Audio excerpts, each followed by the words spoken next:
Yes, you guessed it right. I am here, Krish Pawargi, who I am now going to talk about a topic that is very close to my heart, especially since the past couple of years. Yes, it is the need for educated people in Indian politics. Many of us, let's take an example at first. There is a school in which the principal is a highly educated person and the director, however, remains to be only a 10th pass. The principal has come up with a new software that is going to help students learn maths in a better, innovative and interactive way. The director, however, does not feel that the software should be given to the students. The principal makes her best attempts to make the software reach the students, but however, the software remains just an idea and the idea isn't successful. Why can't we compare the same situation to the current situation of our politics? We have ministers who have IAS officers running behind them all the time. But how do we know that the ministers actually give a ear and thought to what the IAS officers and other qualified people advise them? What do you think will help can ensure that the ministers actually pay careful attention to the advice given by these people? Yes, education is what can do it. It is not compulsory that the minister should actually pay a careful thought to each word that the IAS officer says. But when a minister has some education, he actually is going to think about it and take the whole of the situation into consideration and know what the right decision is, and then implement it the way it should be done. All of us think that education should actually be a necessity that every minister or a member of parliament should possess. But there are contradicting things to it. Education is not something that is going to be a magical solution to all of the country's problems.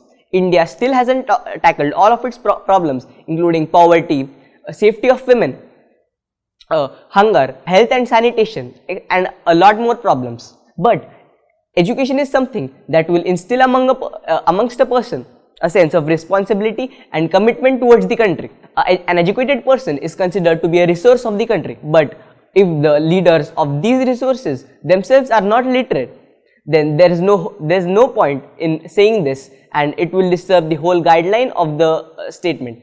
Uneducated people might only look to solve their interests and might get into corrupt activities. This is not what going to contribute in the development of the country. There are other countries where the recent very famous political leader Lula of Brazil, who was just a mere laborer, but who has made drastic improvements in the country. Manmohan Singh, who is a Cambridge graduate, still hasn't proved to be very successful in his career. Rahul Gandhi, who also is a very educated person in comparison to Narendra Modi, however, remains to be very behind him and still hasn't been successful in his career so far. So now, how can we as citizens do something? Yes, it is our vote which can bring about all the change. The upcoming elections is what we must be very much looking forward to and should be serious about. That is what, this is the best chance that the government gives us to make our voice heard in the country's functioning. So I request all of you to pay careful attention to voting in the elections. Another thing, why is it that educated people don't consider politics as a career option? Yes, it is a mere business and people don't want to get into the under stress of political leaders who have already decided that they are not going to change themselves. But trust me, when you make an attempt to change the country, the people are with you and you'll get the right support and you'll be successful in your dream of changing the country. With this, I conclude my talk. Please like my video and vote for me. Thanks a lot. Jai Hind, Jai Bharat.